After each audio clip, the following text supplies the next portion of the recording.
नए सत्र में आप सभी का हार्दिक हार्दिक स्वागत है।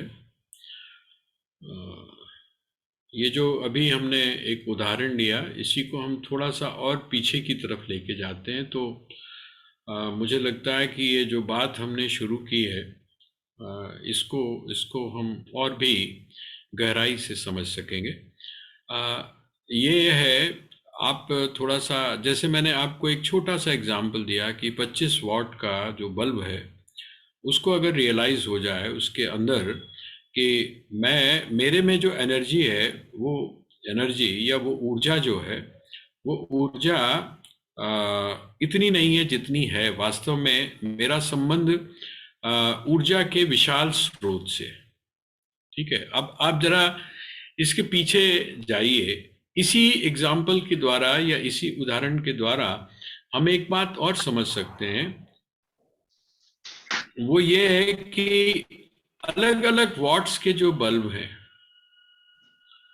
हम इसको थोड़ा सा प्रैक्टिकली इसके ऊपर विचार करने की कोशिश करते हैं। अलग अलग जो वॉट्स हैं, उन अलग अलग वॉट्स के जो बल्ब हैं, जैसे आपने अभी आजकल तो और ज़्यादा इम्प्रूव हो गया है, 8 का हो गया, और उसके बाद में धीरे धीरे धीरे धीरे करते करते वो एक थोड़ा बड़े रूप में आ जाता है। तो आप ये बताइए कि जितने भी वॉट्स के हैं, उनमें उनमें जो बहने वाली जो ऊर्जा है, इलेक्ट्रिसिटी है, वो अलग अलग है। अब हम थोड़ा सा विचार कर सकते हैं, वो अलग अलग नहीं है। अलग अलग हमको क्यों दिखाई दे रही है? अलग अलग हमको वो इसलिए दिखाई दे रही है क्योंकि जिसके माध्यम से वो प्रकट हो रही है, जिसके माध्यम से वो प्रकट हो रही है, वो अलग अलग है, इसलिए हमको वो अलग अलग दिखाई दे रही है। वास्तव में वो अलग है नहीं। अब आप जिस समय और भी इसके पीछे जाते हैं, आपके पास वो जो ये एनर्जी या ये ऊर्जा आई, वो कहाँ से आई? तो वो जो आपके बाहर बड़े बड़े वो जो लगे हुए हैं, जहाँ से डिस्ट्रीब्यूशन होता है, वहाँ से आई। उनकी भी एक कैपेसिटी है, उनकी भी एक क्षमता है। उस क्षमता से ज़्यादा वो आपको नहीं दे पाते हैं। लेकिन अगर वो उस क्षमता से ज़्यादा नहीं दे पा रहे हैं, इसका मतलब ये नहीं है कि उनमें और उनसे जो ऊपर और जगह है और जो स्रोत है, वो उनसे अलग है। अब आप ऐसी जगह पर चले जाइए जहाँ पर कि वह जो ऊर्जा है वो अव्यक्त से व्यक्त होती हो।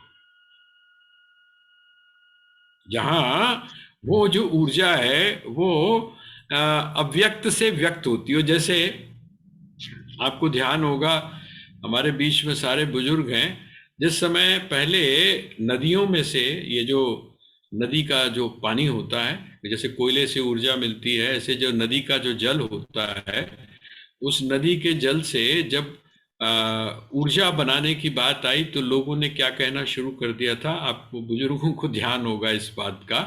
लोगों ने कहा था कि अगर ये जो पानी है, इस पानी से अगर ऊर्जा बनाई गई तो क्या हो जाएगा? ये पानी की ताकत खत्म हो जाएगी, है ना? पानी की ताकत खत्म हो जाएगी।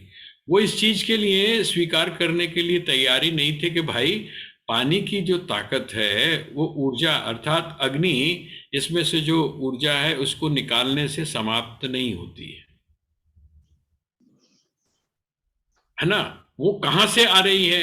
वो जो ऊर्जा है वो कहाँ से आ रही है? वो जो अव्यक्त है, वो पानी के अंदर जो छुपी हुई ऊर्जा है, उसको अलग अलग माध्यमों से, अलग अलग तरीकों से, अलग अलग टेक्निक से उन्होंने जिस समय उसको एकत्रित किया, ठीक है, जहां से उन्होंने एकत्रित किया, वहां पर क्या है? वहां पर अपार एनर्जी है, वहां पर जो ऊर्जा है वो अपार है। लेकिन जैसे ही आप उसको व्यक्त करते हैं, अर्थात जैसे ही आप उसको सामने लेकर आते हैं, तो क्या हो जाता है? उसकी एक सीमा हो जाती है। अब अगर आप इसके माध्यम से समझना चाहें तो वह जो ब्रह्म है, वो ब्रह्म क्या है? वो ब्रह्म अव्यक्त है। लेकिन वह जो अव्यक्त तत्व है, जैसे ही वो व्यक्त के रूप में आता है, सबसे पहला जो व्यक्त रूप उसका आता है, वो आता है माया विशिष्ट चैतन्य, जिसको आप ब्रह्म को ईश्वर बोलते हैं। जिसको आप क्या कहते हैं? जिसको आप ईश्वर बोलते हैं। और वह जो ईश्वर है वो ईश्वर भी सोपाधिक होने के कारण, है ना, उपाधि से युक्त होने के कारण वो भी क्या हो जाता है, वो भी एक लिमिट में आ जाता है। यहां पर बस यही बात समझने की है कि ये जो, जिसको आप प्रकृति बोलते हैं ना, जिसको हम प्रकृति बोलते हैं, ये प्रकृति के माध्यम से जिस समय आप ब्रह्म तत्व की अनुभूति करते हैं, तो वह ब्रह्म तत्व की अनुभूति का मतलब ये नहीं है जैसा आम लोग कुतर्क के द्वारा करते हैं। तो ये जो चीज है ये समझने की है। अब आइए, अब हम उस श्लोक के ऊपर, अगले श्लोक की तरफ हम बढ़ते हैं। मुझे लगता है कि अब बात थोड़ी सी स्पष्ट हो गई होगी। अब हम आते हैं 19 और 20 पर। अच्छा, एक चीज और यहाँ पे बताता चलूं, संस्कृत भाषा के साथ में एक थोड़ी सी दिक्कत और हुई है। जो लोग अंग्रेजी माध्यम से इन दर्शनों को पढ़ते हैं, उनके सामने एक दिक्कत ये आ जाती है कि कई संस्कृत के शब्द इस प्रकार के हैं जिनका हिंदी में उसमें अंग्रेजी के अंदर सही शब्द नहीं है। जैसे आप जब प्रकृति कहते हैं तो प्रकृति का मतलब क्या होता है, नेचर। हम जब उसका ट्रांसलेशन करते हैं तो हम उसका मतलब लेते हैं नेचर। लेकिन प्रकृति शब्द जो है, प्रकृति शब्द क्योंकि संस्कृत का है, तो ये संस्कृत का शब्द होने के कारण इसके कई अर्थ निकलते हैं। एक तो आता है प्रकर्षेण कृति, विशेष प्रकार की ये रचना है।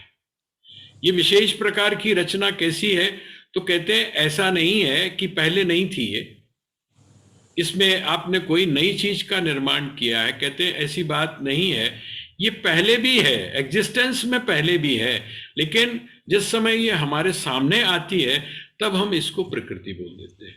तो यहां अब दो अक्षरों को आप पकड़ के रखिएगा, एक है प्रकृति और दूसरा है पुरुष।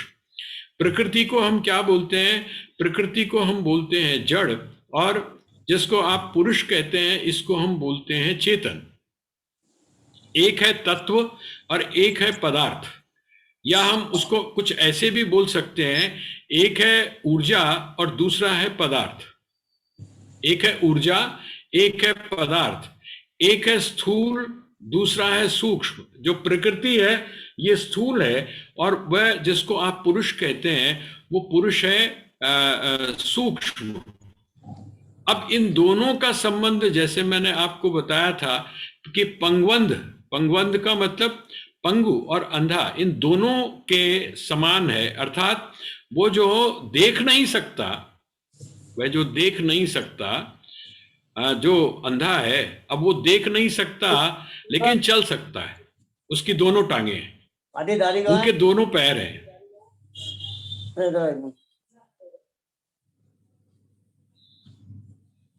हाँ जी, प्लीज म्यूट कर लीजिए। पंगवंध का मतलब हुआ कि ये जो दोनों का जो रिलेशन है, एक कौन है, एक सशक्त है, उसमें ताकत है, उसके पैर भी हैं लेकिन वो देख नहीं सकता, और दूसरा जो है वो देख सकता है लेकिन चल नहीं सकता। तो क्या किया उसने, कहते हैं कि वो जो अंधा है, उस अंधे ने उसको, वो जो लंगड़ा है उसको, या लूला है उसको, उसने क्या किया, अपने कंधों पे बिठा लिया। अब जब कंधों पे बिठा लिया तो क्या हो रहा है, कहता है एक देख सकता है और दूसरा चल सकता है ना। इन दोनों के संबंध से उसने यात्रा को पूरा कर लिया। ये जो सांख्य, जिसको हम दर्शन बोलते हैं, सांख्य योग नहीं, दूसरे अध्याय वाला मत ले लीजिएगा। ये जो सांख्य योग है, ये सांख्य योग नहीं बल्कि ये जो सांख्य दर्शन है, ये सांख्य दर्शन आपको इसी प्रकार से समझाने की कोशिश करता है। वो कहता है प्रकृति और पुरुष को आप सही प्रकार से जान लीजिए। यहाँ पर अब भगवान 11वें और 12वें इन श्लोकों को आइए हम पढ़ते हैं। प्रकृतिम पुरुषम चैव विद्यनादि उभावपि विकाराश्च गुणाश्चैव विद्धि प्रकृति संभवान् कार्यकरण कर्तृत्वे हेतु प्रकृतिरुच्यते पुरुषः सुख दुःखानां भोक्तृत्वे के हेतुरुच्यते। आप इसको ऐसा समझ लीजिए थोड़ा सा, जैसे हम एक इसमें एक टर्म यूज करते हैं वेदांत के ग्रंथों में, वो टर्म है, उसको हम बोलते हैं ईश्वर की बनाई हुई सृष्टि, जिसको हम ईश सृष्टि बोलते हैं, ईश सृष्टि। और एक है जीव सृष्टि। ये दो प्रकार की सृष्टियां हैं। जो जीव सृष्टि है, वो जीव सृष्टि अपने हिसाब से उस ईश्वर की बनाई हुई सृष्टि को देखती है। ईश्वर की जो सृष्टि है, ना तो वो सुंदर है और ना वो असुंदर है, वो जैसी है वैसी है, वो जैसी है वैसी है, वो सृष्टि सृष्टि के रूप में है ना। लेकिन हम उसको क्या करते हैं, हम उसको क्या करते हैं, अपना अपना जो प्रक्षेपण है, अपने जो विचार हैं, अपने जो भाव हैं, उन भावों को उनके ऊपर डालकर हम क्या बोल देते हैं, हम उसको बोल देते हैं सुंदर है और हम उसको बोल देते हैं असुंदर है। यही कारण है कि हमारी जो परिभाषाएं हैं वो अलग अलग हो जाती हैं। आपने अगर दक्षिण भारत की जो आदिवासी जो जातियां हैं, उनके सौंदर्य को अगर आपने देखा हो ना, वहाँ की जो हमारे यहाँ का जो सौंदर्य है, जो आप अलग अलग जगह पर देखते हैं, या हमारे यहाँ की जो सौंदर्य की परिभाषा है ना, जैसे आप जिस समय अभिज्ञान शाकुंतलम पढ़ते हैं या और जिस समय ग्रंथों को पढ़ते हैं, वहाँ पर हमारे जो सुंदरता की परिभाषा या हमारे जो शिल्प है, शिल्प उसमें जो खूबसूरती जिसको हम बोलते हैं, उस खूबसूरती की परिभाषा को जरा आप उसके साथ मिलाकर देखिए। हमारे यहाँ सुंदर होने का मतलब है रंग का गोरा होना, और जो दक्षिण भारत, वहाँ अफ्रीका की जो आदिवासी जातियां हैं जिनको आप नीग्रोज बोलते हैं, उनके अंदर क्या है, उनमें सुंदरता का अर्थ क्या है, गोरा होना सौंदर्य है वहां पर। वहां पर आपने देखा होगा कि किस तरह से उस सुंदरता को बढ़ाने के लिए आप देखेंगे तो आप उसकी तरफ देखना भी, आपकी देखने की भी हिम्मत नहीं पड़ेगी। जो होंठ है, उन होठों को काट करके किस तरह से उसमें तश्तरी की तरह डाला हुआ है, गले के अंदर उसको खींचकर किस तरह से लंबा किया हुआ है, और किस तरह से वहाँ का जो श्रृंगार है वो है, तो हमारी जो परिभाषाएं हैं वो अलग अलग हो जाती हैं। इसका मतलब क्या हुआ, ये जो सुंदरता है या असुंदरता है, अच्छा होना है या बुरा होना है, ये किसके द्वारा रचित है, तो कहते हैं ये रचित है जो जीव है उसकी सृष्टि के आधार पर।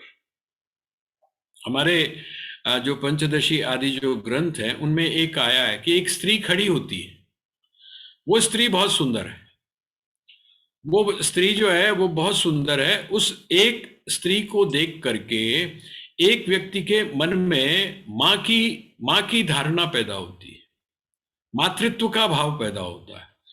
दूसरा दूसरा जो पुरुष है उसके मन में उसके प्रति भोग की प्रवृत्ति पैदा होती है। तीसरा जो व्यक्ति है उसके उसके मन में ये पैदा होता है बहन की, अर्थात भगिनी जिसको हम बोलते हैं, उसका भाव पैदा होता है ना। और एक है वो, उसको उसमें क्या दिखाई देती है, उसको उसमें दुर्गा का अर्थात माँ का रूप दिखाई देता। अब देखिए स्त्री तो एक ही स्त्री है, लेकिन एक ही स्त्री के प्रति जिसको, जो स्त्री क्या है तो कहते हैं वो प्रकृति की रचना है, वो परमात्मा की जिसको हम सृष्टि बोलते हैं, वो उसकी सृष्टि है। उसकी सृष्टि होने के बावजूद वह जो जीव है, अर्थात वह जो एक चेतन है, वो उसको अपनी अपनी तरह से देखता है। ये जो एक भाव है वो बताता क्या है, वो बताता है प्रकृति और पुरुष के अंतर को।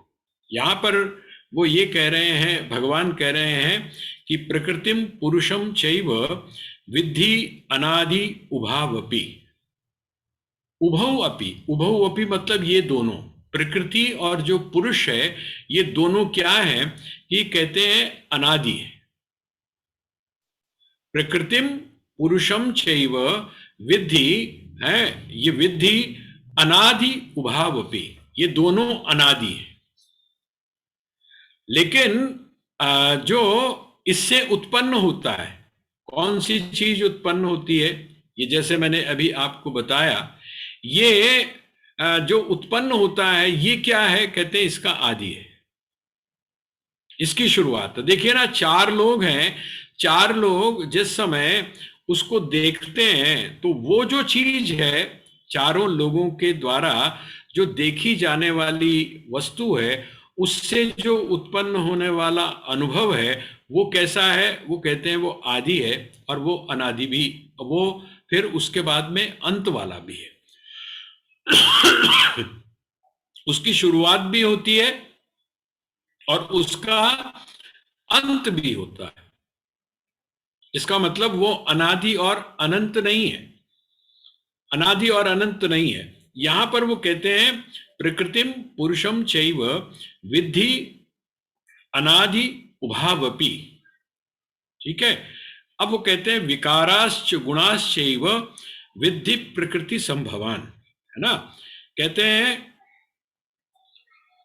ये जो विकार हैं, जितने भी विकार हैं जिनकी बात पहले की गई है, आपने देखा होगा ना, जिस समय शुरू में विकार की बात की है, भगवान ने कहा कि मैं विकारों के बारे में भी बताता हूं। ये जो इनके विकार हैं, कौन से विकार, महाभूतान्यहंकारो, आप पीछे आपको देखना पड़ेगा, ये जितने भी हैं इनको मैं विकारों के सहित में आपको कहूंगा।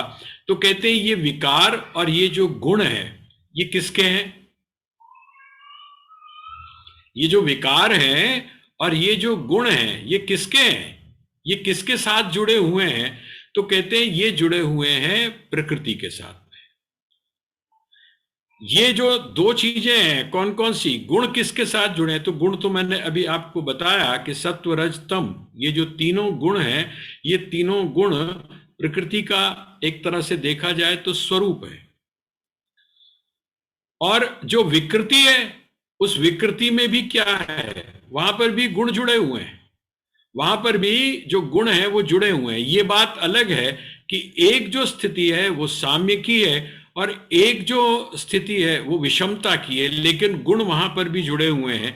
ये गुण और ये जो विकार है ये किसके साथ में जुड़े हुए हैं, तो कहते हैं ये प्रकृति के साथ में जुड़े हुए हैं। एक जगह मैं इसकी व्याख्या किसी महापुरुष के द्वारा, विद्वान के द्वारा की गई है, उसको मैं सुन रहा था। वो कहते हैं कि जो प्रकृति है, उस प्रकृति में जो सौंदर्य है, उसकी जो खूबसूरती है या उसकी जो विशेषता है, ये विशेषता भी तो कोई बताने वाला होना चाहिए। और जो इसकी विशेषता को बताएगा वो कैसा होगा, वो चेतन ही हो सकता है। जो जड़ है, जो जड़ है वो तो इसकी विशेषता को बता नहीं सकता। तो वो जो जड़ है, जैसे वो कहते हैं कि एक फूल किसी जंगल में उगता है और वहां दूसरा कोई ना हो, तो वो फूल जो है वो उगेगा, है, फूल अपनी खुशबू फैलाएगा भी, लेकिन कोई ये बताने वाला नहीं है कि वो सुंदर है या असुंदर है। कोई ये बताने वाला नहीं है कि वो खुशबू वाला है या वो खुशबू वाला नहीं है। उसके लिए किसी ना किसी दूसरे की आवश्यकता है ना, दूसरा व्यक्ति चाहिए। वो कहते हैं दूसरा व्यक्ति कैसा होगा, तो कहते हैं दूसरा व्यक्ति होगा चेतन, जो उसका उपभोग करेगा, जो उसका उपभोग करेगा। देखिए ना, जब तक उपभोग नहीं करेगा तब तक वो उसके बारे में बता नहीं सकता है ना, उसके बारे में ये नहीं कह सकता है कि वो अच्छा है या बुरा है, अनुकूल है या प्रतिकूल है। वो जो है उसको जो भोगने वाला है, वो भोगने वाला कौन है, उसी को भगवान यहां पर कहते हैं कार्य करण कर्तृत्व हेतु प्रकृति रुच्यते। कार्य और करण, कार्य और करण, इसको करने में जो हेतु है अर्थात जो कारण है, ये कौन है, तो कहते हैं ये प्रकृति है ना। कार्य मतलब क्या हुआ? जो हो रहा है। और करण मतलब हुआ करण। करण का मतलब क्या हुआ? जैसे मैंने आपको बताया था, अंतःकरण। अंतःकरण अर्थात जिसके द्वारा किया जाता है, जिसके द्वारा किया जाता है। आपको हमने शायद चर्चा कभी की होगी। एक एक ग्रंथ है, उसका नाम है अध्यात्म रामायण। अध्यात्म रामायण करके एक बड़ा सुंदर ग्रंथ है। और वो मुझे लगता है कि जो लोग भी मानस अर्थात भगवान राम के चरित्र के ऊपर या रामायण के ऊपर जो लोग रुचि रखते हैं, उनको अध्यात्म रामायण जरूर पढ़नी चाहिए। उसका कारण क्या है? उसका कारण यह है कि उसमें रामायण के कुछ तत्व इस प्रकार के हैं जिनकी आध्यात्मिक रूप से व्याख्या की गई।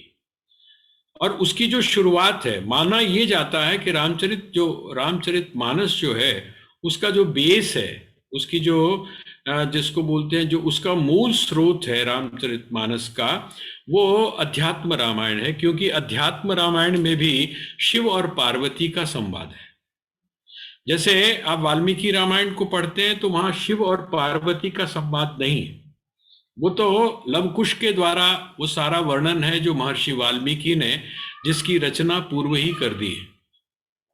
लेकिन ये जो अध्यात्म रामायण है, इस जो शिव और पार्वती इन दोनों का संवाद है, जो आपको रामचरितमानस में भी मिलता। वहां एक बात बड़ी विलक्षण आई है। वहां की शुरुआत ही कहां से होती है? राज्याभिषेक से होती है।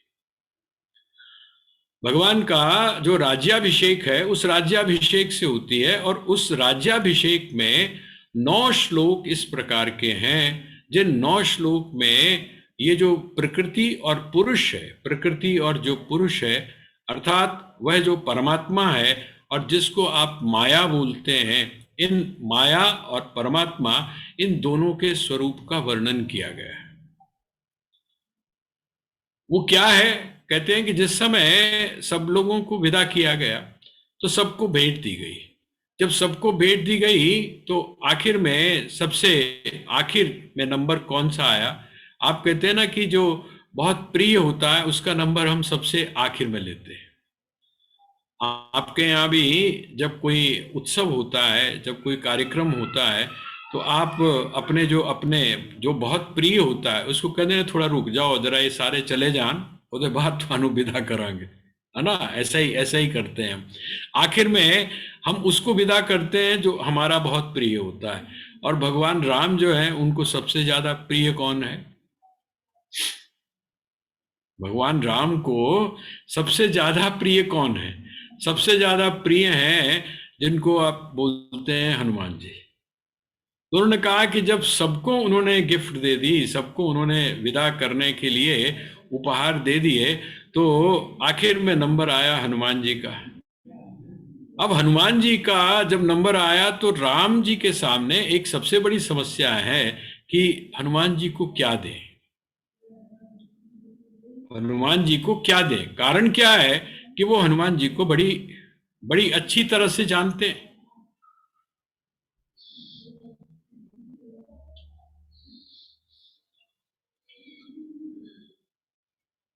ये जरा बैटरी जो है ये स्लो हो रही है, पता नहीं क्या वजह है। इसको जरा मैं देखता हूं।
मुझे ऐसा लग रहा है जैसे जिस स्विच के साथ में इसको जोड़ा हुआ था उसमें कुछ प्रॉब्लम है, तो अभी मैंने चेंज किया है।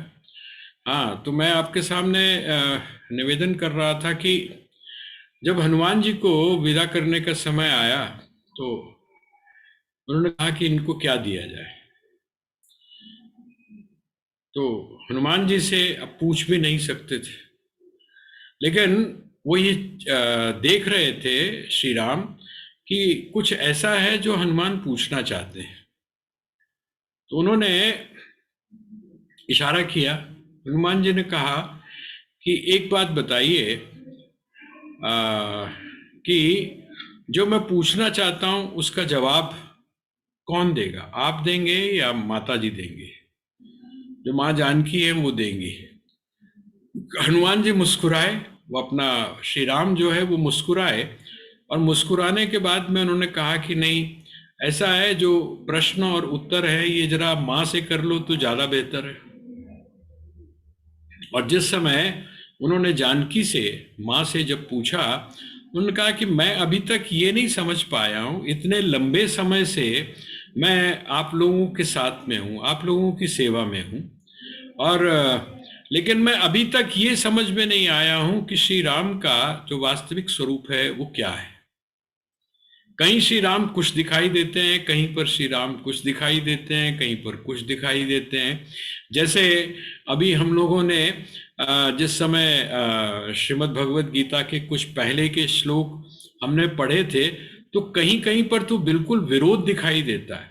कहीं बड़े सॉफ्ट हार्टेड हैं और कहीं पर बड़े कठोर हैं। ये जो सब चीजें दिखाई देती हैं, मुझे समझ में नहीं आ रहा कि श्री राम का वास्तविक स्वरूप क्या है, और जो करता है, जिसको हम कर्तृत्व बोलते हैं, ये करने वाला कौन है? क्या श्री राम ये सब कुछ करते हैं? तो वहां पर मां जानकी ने एक बड़ा सीधा सीधा जवाब दिया। वो क्या कहते हैं आप जानते हैं ना, जो जानकी हैं अर्थात जो सीता हैं, वो सीता किस बात का प्रतीक है? तो कहते हैं सीता प्रतीक है प्रकृति का। ये मैं आपको इसलिए उदाहरण दे रहा हूं ताकि आप इस चीज को थोड़ा सा समझ सकें इस कथा के माध्यम से। वहां पर उन्होंने कहा कि ये जो सब कुछ हुआ है, रावण के ऊपर जो विजय प्राप्त हुई है, ये सारी लीलाएं जो हुई हैं, ये सारी लीलाएं किसने की हैं? श्री राम ने की हैं। तो माँ जानकी क्या कहती हैं? माँ जानकी कहती हैं कि नहीं, श्री राम ने नहीं की हैं, बल्कि किसने की हैं? इसके पीछे करने वाला कौन है? वो कहते हैं करने कराने वाला और कोई नहीं है बल्कि मैं हूं।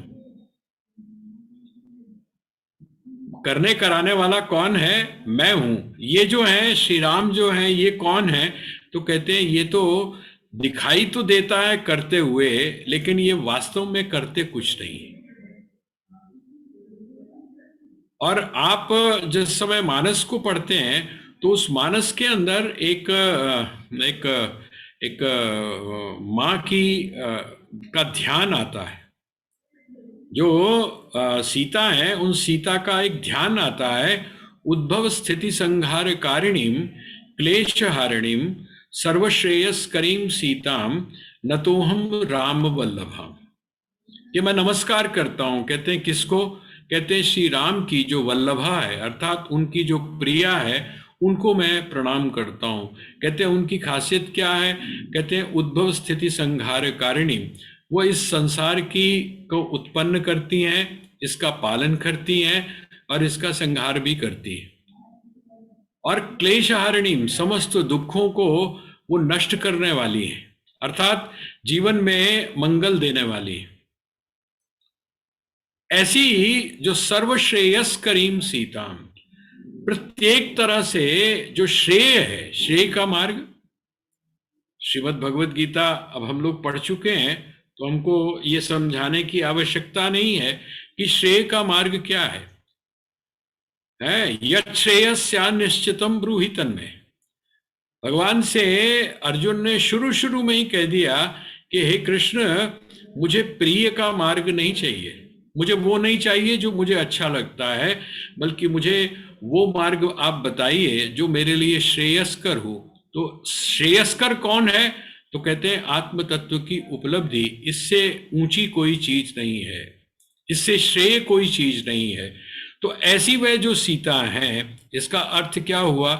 दोनों जगह पर, यहां पर जब प्रकृति की बात की जा रही है और पुरुष की बात की जा रही है, तो वहां कहते हैं विकाराश्च गुणाश्चैव विद्धि प्रकृति संभवान, और कार्य करण कर्तृत्व हेतु प्रकृति रुच्यते।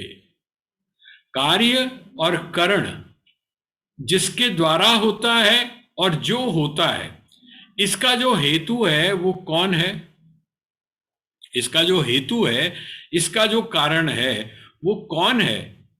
अर्थात कौन कार्य करता है और किसके द्वारा करता है? तो कहते हैं हेतु प्रकृति रुच्यते। इनको जो करता है उसको प्रकृति बोलते हैं। थोड़ा सा भगवान ने अब उसको खुला किया। और साथ ही पुरुषा सुख दुखा नाम भोक्तृत्व हेतु रुच्यते, है ना। यहां पर देखिए, ऊपर उन्होंने कहा कार्य करण कर्तृत्व हेतु प्रकृति रुच्यते, अलग कर दिया। कहते कार्य और करण, है ना, और कर्तृत्व, इनका जो हेतु है वो कौन है? तो कहते हैं वो है प्रकृति। और पुरुष कौन है? तो कहते हैं पुरुष पुरुषः हेतु रुच्यते, पुरुष जो है वो कारण है। कहते किसका? कहते हैं सुख दुखा नाम भोक्तृत्व, सुख और दुख का जो भोग करना है उसका जो कारण है वो कौन है? तो कहते हैं वो है पुरुष। इसका मतलब क्या हुआ? जो चेतन है, जो चेतना है, वो चेतना ही तो सुख दुख का भोग करेगी। आपका जो शरीर है, ये शरीर किससे बना? आपका जो शरीर बना, या ये जो समष्टि हम शरीर बोल सकते हैं, ये समष्टि शरीर किससे बना? ये समष्टि शरीर बना पंच महाभूतों से, ठीक है। और पंच महाभूत जो हैं वो सदैव से हैं, हमेशा से हैं, वो हमेशा से हैं, अनादि हैं। यही कारण क्या है कि वो अनादि होने की वजह से जिस समय मृत्यु होती है, उस मृत्यु के बाद में मैं बड़ा आश्चर्यचकित था जब मैंने एक फैक्ट देखा इसमें। जिस समय उस व्यक्ति ने इसकी व्याख्या की होगी, वो कहता है कि अगर वो जो राख बाद में जो बचती है ना, हमारे जो शरीर है, इस शरीर की, जिसको आप अस्थियां बोलते हैं, वो जब अस्थियां और राख बचती है, उसमें से अगर पंच महाभूतों को निकाला जाए, तो अब जो तो उड़ने वाली चीज है वो तो उड़ जाती है। जैसे जल है, जल उड़ गया, आकाश में समा गया, ठीक है। और उसके बाद में जो तेज है वो तेज में समा गया है। अब जो बचता क्या है, जिसको हम मोटे रूप में बोलते हैं, वो बचती है पृथ्वी, आकाश, वायु, जल, है ना। ये सारा का सारा तो उड़ जाता है सब, ये तो दिखाई नहीं देता। क्या बचता है? पृथ्वी। उस पृथ्वी में क्या बचता है? मिनरल्स और ये सारी चीजें। तो कहता है पता उसकी कीमत क्या है? आपका जो शरीर है, इस शरीर की कीमत क्या है? जब उस महापुरुष ने लिखा होगा, ये मेरे ख्याल से उसकी जो व्याख्या उन्होंने की है वो नियर अबाउट 75 के आसपास की होगी, तो 75 के हिसाब से उन्होंने जो उसकी वैल्यू लगाई शरीर की, वो लगाई ₹4.5। ₹4.5। अब आप लगा के देख लीजिए, अब तो धीरे धीरे ₹4.5 75 के जो होंगे वो कितने बढ़ गए होंगे, है ना। अगर आप बहुत जोर मारेंगे तो ज्यादा से ज्यादा ₹500 में तो काम हो जाना चाहिए। तो हमारा जो पूरा शरीर है, इस शरीर की जो ऐसी, जिसको हम भौतिक मूल्य बोलते हैं, पंच महाभूतों की दृष्टि से जो हम बोलते हैं, तो हमारा जो शरीर है, इस शरीर की वैल्यू क्या है, इसका मूल्य क्या है, तो कहते हैं सिर्फ इतना है, सिर्फ इतना है। तो पंच महाभूत जो है वो एक तरफ चले गए, और वह जो जीवात्मा है, जिसको आप आत्मा बोलते हैं, वो अपने आप में चला गया, वो अपनी तरफ चला गया। ये जो पंच महाभूत हैं, ये भी समाप्त नहीं हुए, ये भी अपने अपने स्वरूप में चले गए, और वह जो जीवात्मा था, वह जीवात्मा भी अपनी यात्रा कर गया। अब वो क्या कहते हैं? कहते हैं पुरुषः सुख दुखानां भोक्तृत्वे हेतु रुच्यते। ये जो सुख और दुख जो है, सुख और दुख, इसको कौन? तो कहते हैं वह जो चेतन तत्व है, वो जो चेतना है। क्योंकि शरीर जो है, शरीर तो पड़ा है ना, आपको ध्यान होगा जब आपने मानस पढ़ा होगा अगर, तो वहां पर बाली क्या कहता है? बाली की जो पत्नी है उसको भगवान क्या कहते हैं? जब बाली की मृत्यु हो गई तो उसको भगवान ने क्या कहा? उसको उन्होंने कहा कि तू किसके लिए रो रही है, तू रो किसके लिए रही है? शरीर के लिए? तो शरीर तो ये पड़ा है, शरीर ये पड़ा है, और तू तारा अच्छी तरह से जानती है कि जो आत्मा है, आत्मा कभी भी समाप्त नहीं होती है, आत्मा कभी भी नष्ट नहीं होती है। तो जो नष्ट नहीं होता है वो, उसके लिए क्या रोना? और जो तेरे सामने रखा हुआ है, तेरे सामने पड़ा हुआ है, उसके लिए भी क्या रोना?